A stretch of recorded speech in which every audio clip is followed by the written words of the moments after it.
I knew that I was super capped. So I knew I had to like learn a valuable skill. I dropped like 10K on like a sales training specific to remote closing when I was 19. Where did you get $10,000 when you were flipping burgers at Hooters? Like I can kind of decide how much I want to make. Like if I'm not too crazy about making that much money in 1 month, I can just travel and do whatever I want and block off my calendar. So if someone's new and they're looking to take this on as an opportunity versus some other way to make money, what's a realistic amount that they should be expecting to make after they ramp up? I would say someone that's decent can pretty simply make.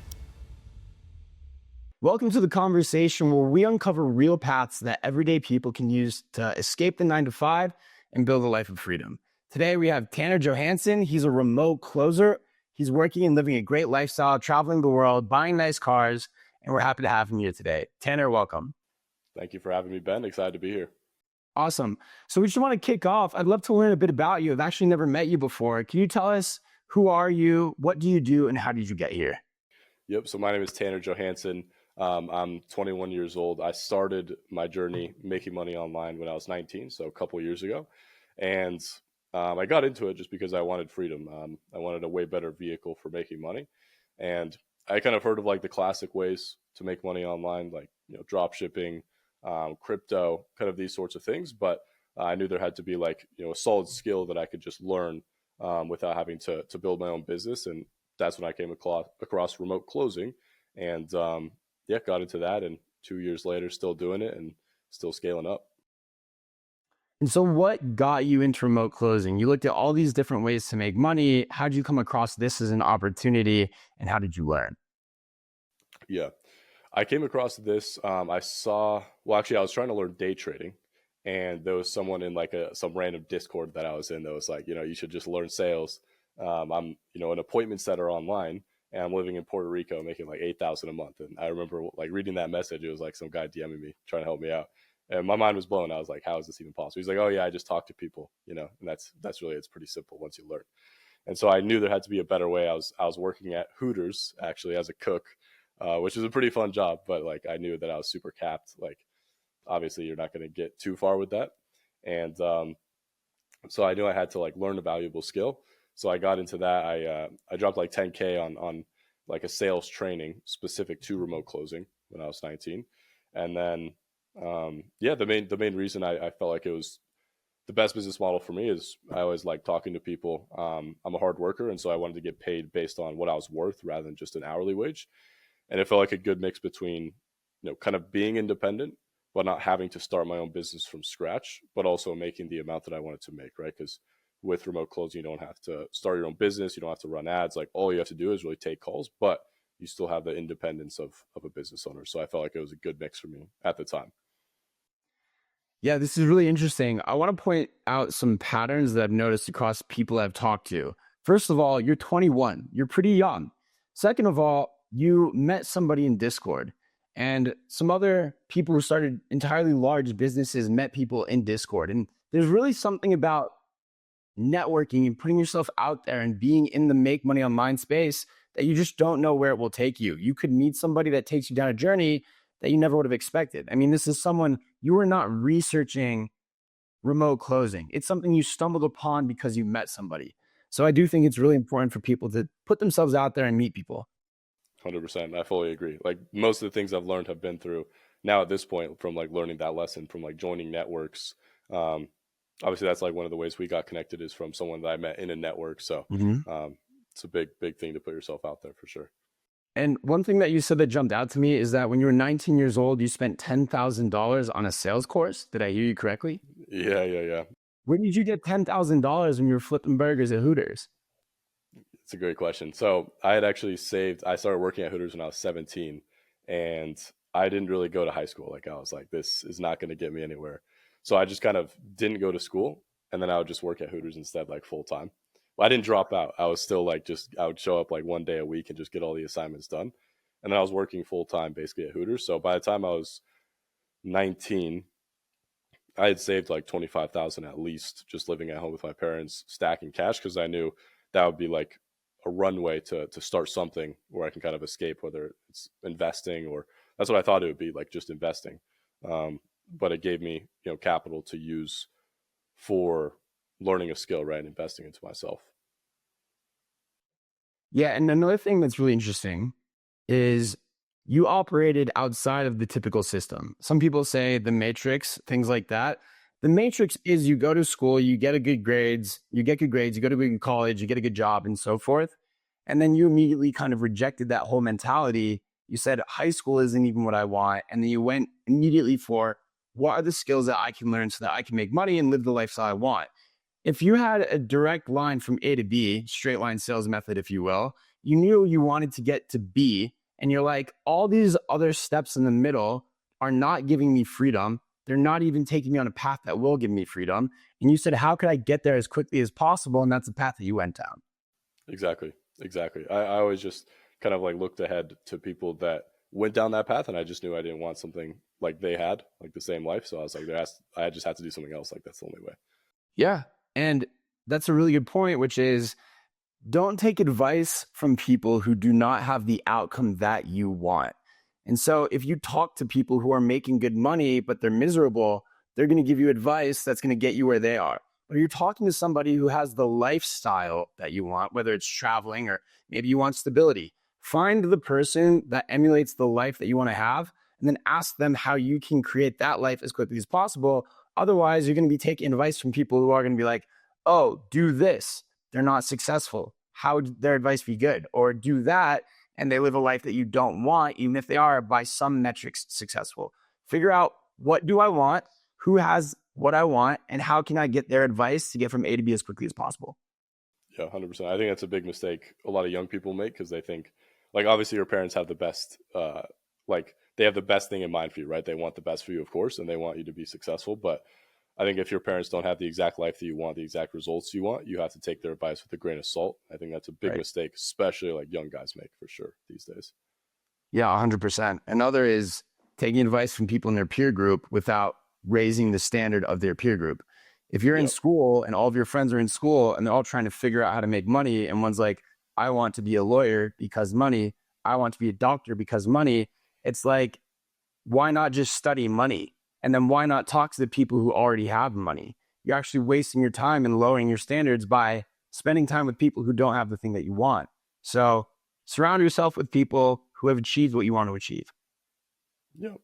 Fully agree. All right. So you're a remote closer. A lot of people probably want to know, when they're comparing different ways to make money, what do these things earn? So, first of all, is this your Yep. current main source of income? Yep, this is my main source of income. I did run a sales training before for the past like year once I started making good money with it, but it was just way more complicated to be honest for what I like. I was still kind of making the same amount, doing my own sales training. So I was like, I'm just going to be a closer again and just do this. So at this point, for the past couple of months, I'm literally just doing closing again, just taking calls, and typically every month. Like the last 2 weeks, I made 8,000, and that's kind of like on a new offer, and that's straight commission, like straight profit, for two 8,000 weeks. per week or 8,000 in the last 2 weeks? In the last 2 weeks, that was like a 2 week pay period. So I Okay. get paid every 2 weeks, um, and that's just like on a newer offer since I just joined it. So as you're on an offer for longer, you start getting the payment plans that are coming in from the people that you closed 2 months ago. So in a couple months, 2 3 months, I'll probably be making 10 to 11,000 like every 2 weeks once those payment plans and kind of like more recurring revenue comes in. So, could we take a step back? Could you first define what is a remote closer? Some people might think that you work for a company and that you handle sales calls for that company. What is the version of this that you do? Yeah, it's kind of similar. Like in the same way that if you walk into a car dealership, there's going to be someone greeting you, ready to, walk you through whatever car you want and then walk you through, buying the car and all the paperwork and stuff like that. The exact same thing is needed online, but you have way more freedom. You can obviously travel whenever you want. Like the companies don't care where you live. You can design your own schedule, and you're purely paid based on your performance, right? Your straight commission. So there's a lot of online companies out there, especially in the online education industry, which is a huge industry. It's like $400 billion industry at this point, if I'm not mistaken, and it's growing very rapidly. And so there's a lot of these education programs out there that need to be sold and that need sales reps or you know lots of different things. Even like digital marketing companies need that closers. So any online service that's over, let's say, $2,000, the company needs a person to basically convince the other person or guide them through actually buying it, right? And like, obviously the best closers, the ones that can convince people the value of buying it, make the most money. Yeah. And the online education information product space, do you focus exclusively on that? I do. Yeah. For me, it's the most fun.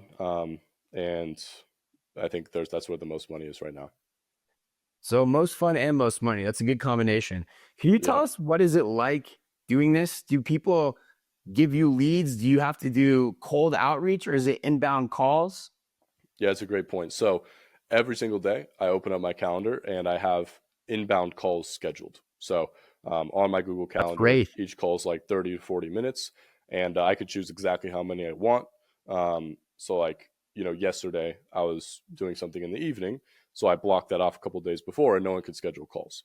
And then the spots that I left open for people to book in, I opened up my calendar and I had that many calls for the day. So they're completely inbound. They're people that already want to buy. They're already interested in whatever you're selling, and all you have to do is just walk them through kind of like a simple process. It's very proven at this point. Like, sales hasn't changed that much over the years. It's just getting someone to show you why they need the product and giving them the value, and making sure they're comfortable actually buying it, and then helping them do that. So the people that already want to buy, it's not like I'm cold DMing people or cold outreaching or door knocking. Nothing like that. And how many offers do you sell at a time? Is it your responsibility to find different people whose offers you sell, or do you get hired by a company? What does that look like for someone getting into this? Yeah. So if you're brand new, you need to find an offer to sell. And so, like, an offer you can kind of think of as like a company, right? So like an offer is just a product that you can sell, that's with a specific company. So when you're new, you need to find something to sell, and you need to find someone that is willing to bring you onto their team and sell their product. And so I would say getting into this, that's probably one of the parts that people struggle with the most, because they don't know what they're looking for. They don't know how to reach out to people. They don't know who to reach out to. And so that's probably the hardest part. But once you start building connections in the space, you're never going to go hungry again for like an offer or a role, especially once you have experience. Great. We can get into the how do you get started part in a little bit, but let's focus a little bit on earnings. So you made 4,000 per week, the last 2 weeks, 8,000. That's pretty good income. Is that a normal paycheck for you? Is that low? Is that high? I would say it's somewhere in the middle. Like, over the past 2 years, I don't think I've ever dipped below like 13,000 in a month, like straight profit. Whether it was doing closing or doing my own sales training, which I was still doing sales and stuff like that. But the reason I was able to do that is because I learned this skill from closing. So that's pretty normal. The highest month I've done is around like 26,000 in straight like commission profit. So yeah, that's pretty standard, I would say.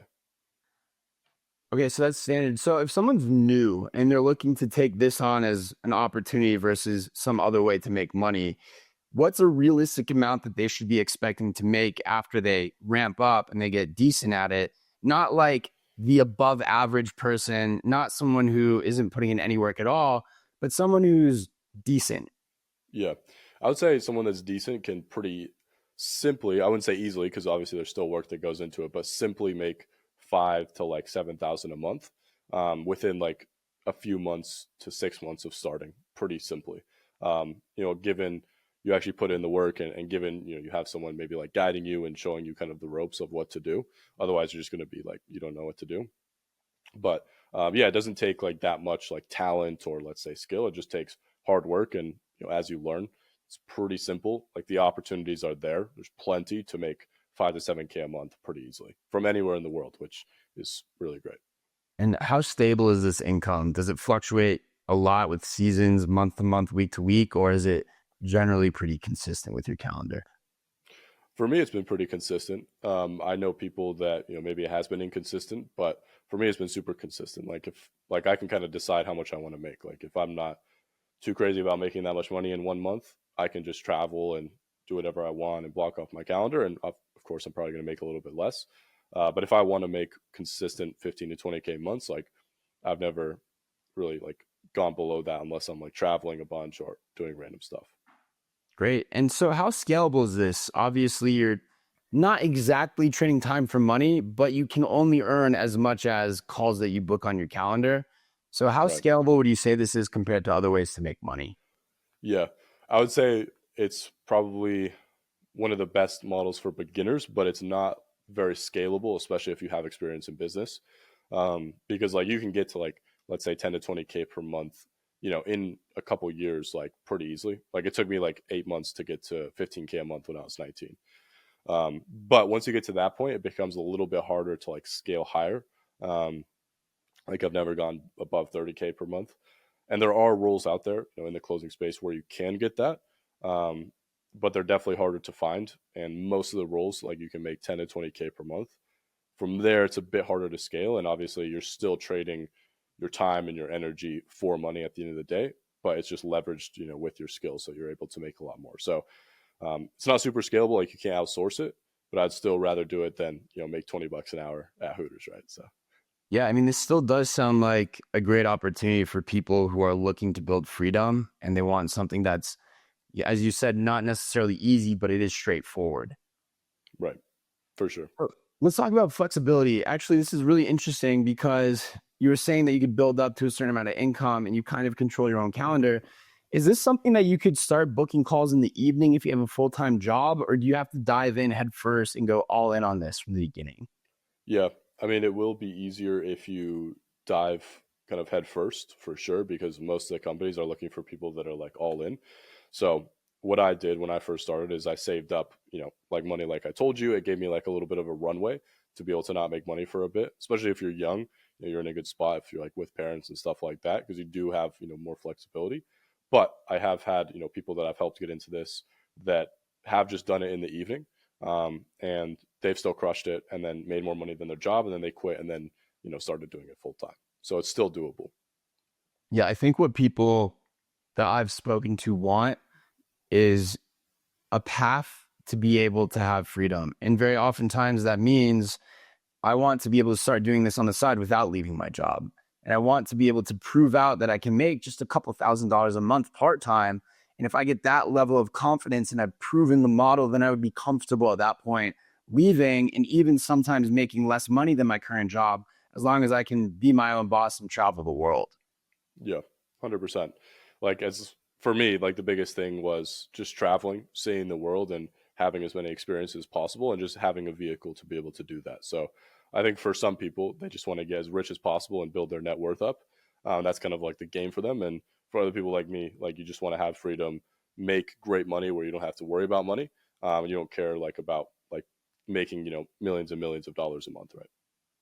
Yeah, and you're making, I mean, multiple five figures a month pretty often. You did 16,000 is a typical month. You get up to 20,000. Really, after a certain point, that is not as high as people think. You just don't run out of money. You can do all the things you want to do. You could have a house, you could pay rent, you could travel, you could buy all the nice meals that you want. You don't have to be a millionaire. You just need to make decent money, and decent money isn't as much as people think. And what I think is interesting about what you're doing is you're not shooting for the moon. You're like, I want to make consistent good money and live the best life that I want to live on my own terms. And I think that's actually a beautiful thing. Right. Yeah. I think a lot of people get caught up, like especially beginners, like trying to make their first million before they make their first 10K. And I Yeah, think that's you have I to, love that actually. yeah, like you have to like learn the skills, like start off, because like maybe in 5 years or maybe next year, even I want to start making millions of dollars a year and all I care about is money. I have the skills to do that. And I just need to use those skills and get into a business where it's possible. Um, and because I have those skills that I've built up from this. So it still gives you a lot of flexibility. And especially with this, like when I was living in Thailand, 15,000 a month, you're like top 0.1% there. Like you're living like a king. So you don't need that much money. Absolutely. And one thing I want to touch on here is the value of sales as a skill. Can you talk about how useful that's been for you as a closer learning sales skills? And have you used that outside of just typical corporate roles? Yeah, I have. I mean, I think everything in life is around sales. Everything is influence. Everything is, convincing people of anything. Even, making friends is convincing people that you can add value to their lives, right? And so everything is sales. So I think overall, my entire life has improved socially, um, obviously, freedom wise, financial wise, and I have used the skills in other facets as well. So I have done a little bit of like sales management, using those skills to, teach other people. I've also done, sales training as well, and use those skills for kind of like my own offer where I was running my own business, which obviously I've gone back to closing now because it's just way more simple. And all I have to do is just take calls and don't have to run ads, nothing like that. So yeah, definitely I've used sales in a lot of different ways. And I think there's even more ways that I could learn or like use sales that maybe I'm not even aware of. Yeah, I asked because I truly believe myself that sales is one of the most important skills that you can learn. It's learning how to interact with people, it's learning persuasiveness, it's learning how to get what you want. So it's a really important skill. And if you do sales early on in your career and you learn those skills and you also put yourself in uncomfortable positions where you are now talking to somebody that you don't know, trying to convince them to do something that Yeah, are kind of on the fence about, those translate into leadership skills, communication skills, things that you'll be able to effectively lead a team and convince your team to do things better than if you didn't have these skills. So I think that sales is really important to learn for anyone just starting off in a career. absolutely. I think especially for guys, like if you want to be successful, you need to be good at talking and convincing people of anything really, especially when it comes to business.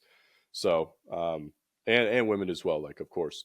But I think a lot of young guys, especially these days, like they're not as good at speaking, but speaking is super important to learn, and you just get better by doing it. So if you're all day on calls speaking to people, like you're just going to naturally get better at speaking. Yeah. I remember I used to join calls and I would get super nervous. My voice would Hmm. shake and I would trip over myself. And I still do a bit of that. And when I watch these podcasts back, I look and I say, wow, I could improve a lot there. I could speak so much better. I tripped over my words. I had kind of cotton balls in my mouth, or I started asking one question, ended asking a different one. Yeah.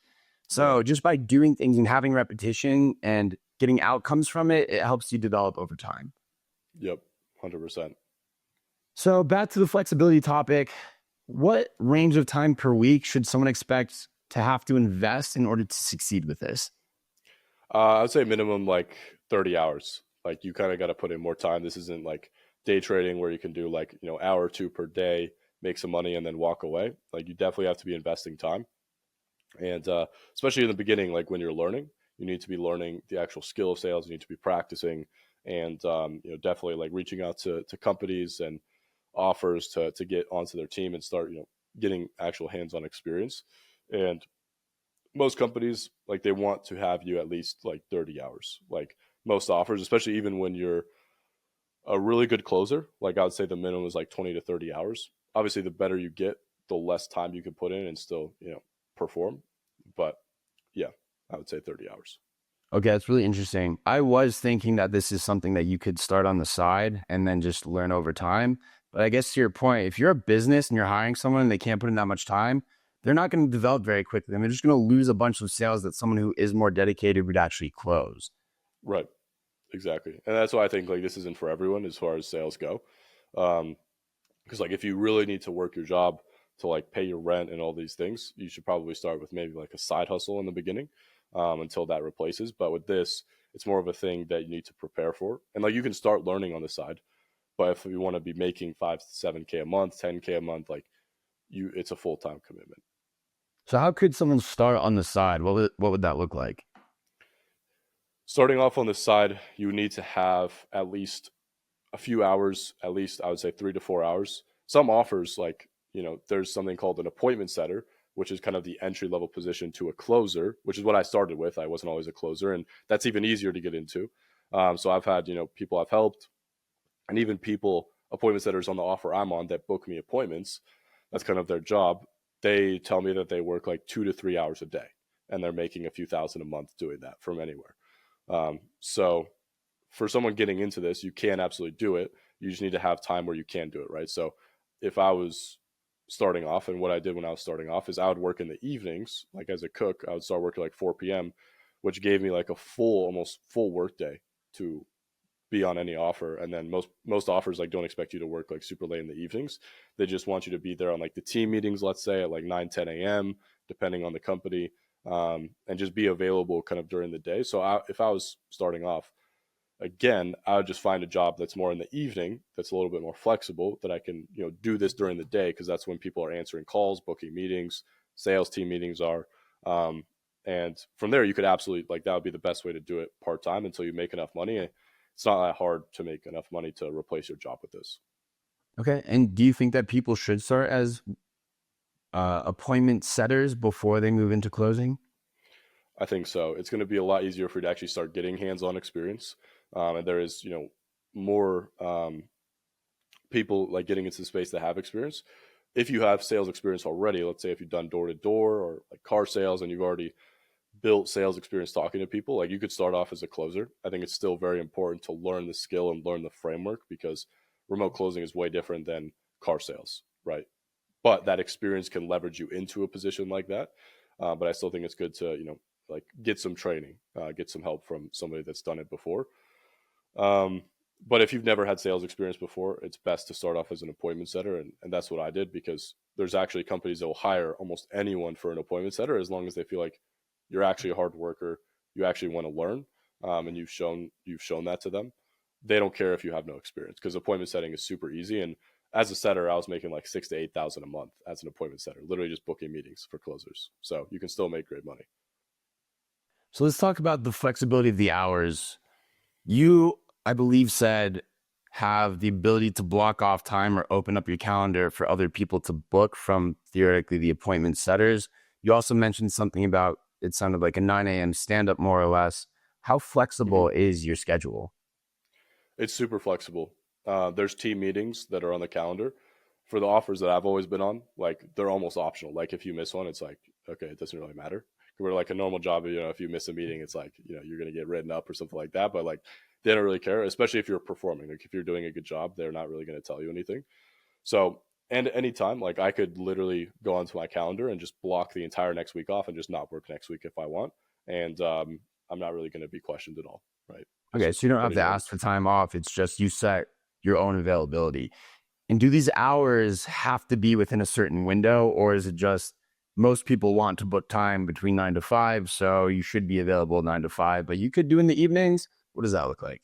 Yeah, yeah, it's really anything. Like when I worked in Thailand, obviously the time zone is way different. So it was a little bit ago now. I haven't lived there in like a year, but the time zone they're like 12 hours ahead. So I think I was working like kind of weird hours in the U.S. And people would still book on and they would still let me do it. It's more just like on the company, and I've been on more flexible companies because that's more important to me is kind of the flexibility. So let's say there are companies that will want you in this exact time frame, right? Not every company is more flexible. It just really depends. But the ones I've been on, like anytime I want to take calls, it works for me as long as I'm performing, right? So if I'm taking calls in like stupid hours and no one's booking in, they're gonna be like, all right, why is this guy on our team? Let's kick him off, right? So Could you walk us through a typical day in the life? yeah, so usually I wake up at like 10 a.m. just because I like to sleep in and get like at least 9 to 10 hours of sleep. I also think it's important for sales is like getting enough sleep and being fully mentally ready. So usually I wake up like 10 a.m. And I just kind of chill for like an hour, and I have my calls always starting at like 11 a.m. typically. Um, and yeah, basically I just kind of look at my calendar, have some coffee, and then start taking calls. And usually there's some no shows, so like I'll take a few calls. Usually I take probably 5 calls a day. With no shows, I'll have like 8 bookings each 30 minutes, and then usually there's some no shows in there. So like I'll have breaks in the middle of the day where I can do like some follow ups, or I'll go to the gym if there's a couple no shows, go get food delivered. So there's like a decent amount of downtime still where I can kind of do what I want, and like decent breaks. And then usually in the evenings I'm just like going to dinner, or like if I'm traveling in new countries, just kind of exploring. Or especially when I'm traveling, I'll block off like the middle of the day. So I'll work in the morning and then block off like lunchtime, and then I'll go out travel, um, even in the middle of the day, in the middle of the workday, and then come back and take calls in the evening. And it really just depends. But yeah, for the most part, just kind of taking calls, having breaks, and just trying to enjoy life basically. Great. And do you have to be on your computer for this, or could you take this from your phone? Um, I've never taken calls on my phone. I think most companies want you on your laptop at least because it just looks a lot more professional when you're on Zoom meetings, when you're on your laptop. Obviously, I have a decent setup for this call, but usually I just use my laptop, and it's not even a good camera. Like this mic, I used to use for content and stuff like that. But usually I just use like my 5-year-old like MacBook and just take calls on that. I've ripped calls like in restaurants before, cafes, that sort of stuff. But it's best for me to just be at my desk at home. That's where I perform best, make the most money. So let's talk about getting started. You invested 10,000 to a sales course? Yeah, 10 grand, 10 grand. 10 grand. Did you have to invest anything else, or is this just kind of a job that you get hired? Yeah, you just get hired, and you don't have to. You don't have to invest 10,000 into a course for sure. I think for me, I just always wanted to optimize for the fastest way possible, and to set myself up in the best position. So definitely don't have to do that. And I think now there's a lot of resources that are a lot cheaper out there. But I did have like a one-to-one coach. It was kind of like more of a hands-on sales training. Mhm. Um, but yeah, I mean, as far as getting started, like as long as you have a laptop, a Wi-Fi, you can invest money into training if you want. It's definitely going to make it faster and easier, but you don't have to. Like people will hire you in this space if you know what you're doing, and you don't have to have invested into anything. Um, so yeah, after that, I didn't have to invest anything. There's no like recurring costs. Like all the money I make every month is just pure profit, and that's also why I love it so much. Yeah, it's a very straightforward business and costs $0 to start, which is great. Would you recommend people take a course to start? I would. I would. I think it's very difficult if you don't, because you don't know who to reach out to. You don't know what to actually look for. And like you can do it. It just depends on if you're trying to do it as fast as possible, right? And get the results. And I think what most people do, the reason I do recommend, having a mentor or even just getting a course where it's like training videos, I recommend it because I think what most people do, really with anything, is they try it on their own. They think they can do it, and it takes them months and months, and then they say, "Oh, the business model doesn't work. This is impossible. So I'm just going to go jump to something else," and then they keep repeating that process over and over. Versus Yeah. they invested into a course, it would have only taken them 1 month, 2 months. They would have started making a little bit of money, seeing the results, stuck with it, and then actually achieved what they wanted. Okay. And are there any courses that you would recommend that you want to plug? I mean, I have helped people, get into this before. So, if you are looking for help for this, my Instagram is the Tanner Johansson, just like my name. I don't really do it as much anymore. Um, but I'll just tell you what I took. I took Cole Gordon's, training on remote closing specifically. That was 10K. I don't know if he offers it anymore, but that's what I took, a couple years ago. Okay, great. And so there's no ongoing cost. No. Okay. And then to succeed, they should have at least 30 hours a week that they're ready to invest, correct? Yep. Yep. I mean, you can get away with less, but to really succeed, 30 hours. And so let's say that I'm investing 30 hours a week. How long should I expect to go before I start seeing real results? Um, at least a couple months. At least a couple months, I would say. Like you have to stick through it. It's gonna like suck in the beginning, I think, with anything around sales. So if you're not that type of person where you can kind of like stick it through, might not be for you. But I think with anything, it's gonna take time. But with this, it's definitely gonna take grinding for a couple months before you start making money. But once you do, then it really starts like snowballing fast, I would say. And should they expect to make no money for a couple months or just like very small numbers of closing that you can't really live off long term? Yeah, I would say expect to make basically nothing for the first couple months for sure, because the biggest part is just finding a good offer. And so sometimes it's getting onto like bad offers, bad companies that are kind of newer, just to get some experience where you're probably not going to be making money, or maybe you're making a little bit, 1,000, 2,000 a month, and then using that experience and getting into better offers, right? Leveraging that experience, getting into even better ones, and then from there, that's where you can start making good money. And it took me like 3 months, 2.5 months before I started making money. But then it was like my first month I started making anything, it was like 8,000 in 1 month once I found a good offer. So it's kind of like Right. 0 to 100. How can someone determine whether or not they're signing up for a good offer or a bad offer? Yeah, it's a great question. This is like one of the biggest things I tell people. So a good offer is going to be doing at least 100,000 a month bare minimum in cash collected, like with whatever they're selling. They need to be doing at least $100,000 per month. You Otherwise, it's like, mean the business in general before you start is already doing 100,000 per month before you join? yeah, the business itself, Okay. with the offer that they're selling. I think bare minimum. Obviously, once you get to like the 200, 300, 400, that's usually the offers I'm on. And as a closer, usually I'm doing like 150 to 200,000 of that myself.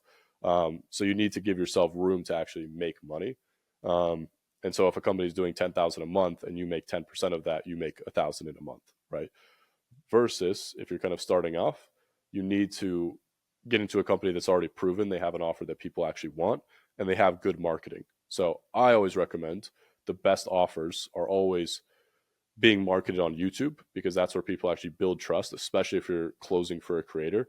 They're like they have way more trust with the creator, and if you're closing the creator's like let's say digital product, and you're talking to people that watch that creator, they already trust them, they already watch them, they already have gotten a ton of value from that person, whatever it may be, and it's going to be way easier to actually get those people to buy, and they already want to buy when they show up to the call, right? And so there needs to be some sort of system in the company where they're getting warm people that already want to buy coming to you. Otherwise, it's pointless and it's going to be a waste of time. It's like cold calling, cold DMing, cold outreach. It's all pointless. It's all a waste of time. And you need to find something where it has a good marketing system and it's already proven.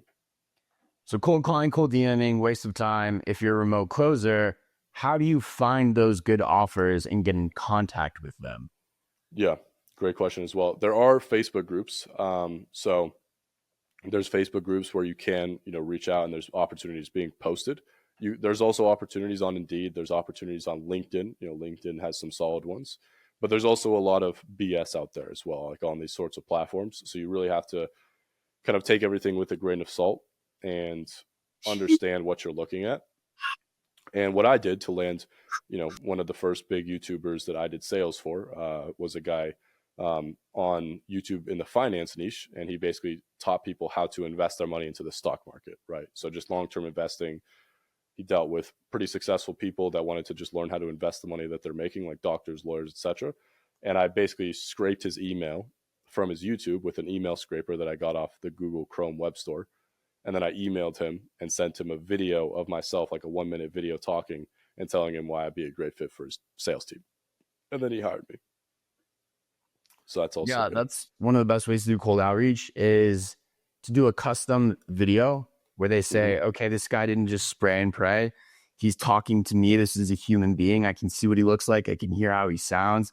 I can imagine what he does closing sales. That's a really great way to do it. Another way, not in this industry, but in other industries, is do free work. Just send someone an email and be like, hey, I did this for you. Can you check it out? What do you think? I'd love to hop on a call and discuss. That's another great way to do cold outreach. One thing I want to touch on here is that there is a lot of BS out there. How can you identify if something is BS? We talked about make sure they're doing at least 100K. Is there any other red flags people should be looking out for? I would say if like the person just has no idea what they're doing as far as like the fulfillment side goes, because you want to obviously make sure you're selling something good. And that's where you're going to have the longevity as well as like if you're selling something that people are actually getting value from, that's where you're going to get the longevity. And so if you're selling, if like, some like, I don't know, some guy wants to hire you and, he's teaching people how to make money and you can see that he's making no money, with the business, then it's like, probably bullshit. Or if someone is asking you to invest money in exchange for a job, complete BS. Those are just pyramid schemes. So if they're like, give me 5K, I'll give you a job in my company as a setter, that's BS. That's a big difference between what I did because I paid 10K to learn sales, learn the actual skill. I didn't pay 10K for a job. So that's BS out there. And then just anything that's, where they're promising, yeah, you can make $10,000 a month on this company, but they're only doing, let's say, $20,000 a month, $30,000 a month as a company itself. Like there's no way you're going to make that much. And so you kind of have to like just look at things and not believe what everybody tells you. This is really good advice. I love the point about selling something that actually has value. I think a lot of people would struggle to close deals with things that are not good, and then your refunds will be super high. And to your point, you will not have longevity and you'll struggle to sleep at night because you just gave someone something for money that doesn't give them the value that their money paid. And so then you're in that kind of slimy, scammy world. But if you're a salesperson, some people think about sales as kind of slimy, greasy, twisting people's arms. If you're selling something that you believe in that's actually good, then you feel good about making sure that you're helping people make a good decision. And if you're a remote closer that's dealing with appointment setters, you're already dealing with people that already want to buy. And if you're dealing with a creator, they already have trust in this person. And if they have good fulfillment, then they enjoy the experience. So I think you're sitting in a really good spot as a remote closer for a long form creator, selling a product and fulfilling good value. Now, as a beginner, someone entering the market, trying to figure out how do I get in the seat that Tanner's in? How do I figure out if this creator is BS? So one thing we're told to look out for is, are they asking me to pay money in order to do sales? If that's the case, there's a high probability it's a pyramid scheme. Thing one. Thing two was, does this creator know what they're talking about? Well, how can I know as like some guy trying to enter the space if this creator is actually value additive or if they're just delivering some low value course? Yeah. As far as that goes, I think just their subscriber count, their views, and their comments tells you a lot. Like if someone has 500,000 subscribers and they're teaching, let's say, how to invest money, like people are already getting value from them. There's no reason they would have 500,000 subscribers if their videos are all BS, right? Obviously, they've provided some sort of value. Obviously, they've helped people and people are coming back and watching their videos. And that is where, their coaching is basically an extension of that, right? So if you're selling their course or their coaching, it's like an extension of their YouTube. The YouTube is like the free trial. So if people already love the free trial, they're probably going to love, the course, the coaching, where it's like way more in depth and they actually get access to that person. And so I think that's one way to tell, because it's pretty easy for, like the people that, aren't providing any value, they have like 1,000 subscribers, right? Or 500 subscribers, right? They're just not getting any traction because maybe they're not providing value, or people, they just don't want to watch them, right? So if people are, and they're providing education, then I mean, in my opinion, that's a good, good sign that they're actually doing a good job. But it's also easier to tell once you get in, and you're actually selling for them and seeing, how they treat their clients, how they're running the business, everything like that. Is there anywhere that you're aware of that you can actually see reviews on online courses and on the creators and their coaching and things like that?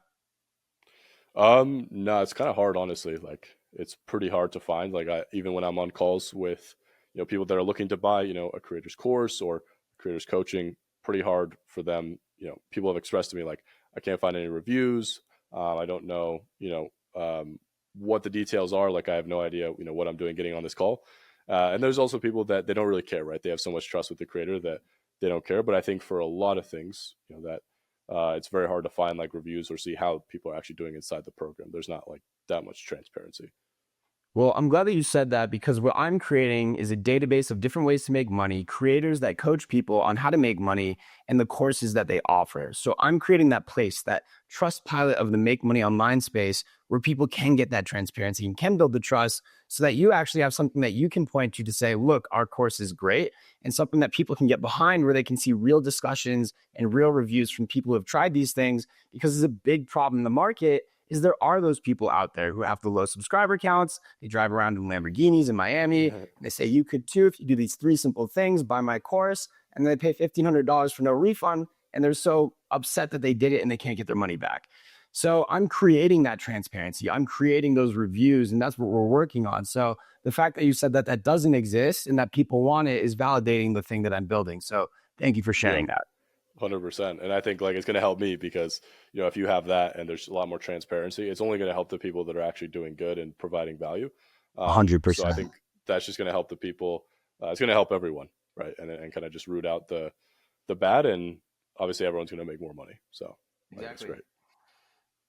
All right. So moving on to, how beginner friendly is this? I would say as far as a beginner, this is very beginner friendly. Of course, it does take time. It does take work. But like, let's say compared to, I know you've done a lot of interviews with lots of different like people that do this. So no shade to any other business model, but let's say something like social media marketing agencies, right? Like running ads. Like it takes a lot. It takes running ads, right? Marketing skills. It takes a lot of capital. You have to be still good at sales, right? You also have to be good at fulfillment. So there's a lot of different moving parts. So I think that's like remote closing is way more beginner friendly than starting your own digital marketing agency, or maybe doing something like drop shipping, unless you have capital. Anything where it's like you're running ads, you're doing sales, and there's lots of moving parts, and you're kind of like solely the business owner. I think that's a lot more difficult than just getting into sales, and you still control your own time. You still control where you live, your schedule, how much money you make, but it's a lot more simple in the fact that you just don't have to run your own business, and all you need to do is just learn one skill. So it's very, very simple to do. Exactly. Remote closing, you don't risk capital and you learn one skill, and then you get a lot of upside. Yep. Yep, exactly. Like you're not going to scale it to the moon. You're not going to make millions and millions. But it's great if you're a beginner. Like it goes back to what I said. Like you need to make your first 10K before you start trying to make millions, and then you have skills that you can use to start your own business down the line. It's going to be 10 times easier. So, what are the most common reasons that people fail? That's a good question. I think in anything, it's just not seeing it through long enough. I think people just um, overestimate what they can do in 3 months and underestimate what they can do in like a year. And so, like, if you stick with it long enough, like, I think with anything, you can be successful.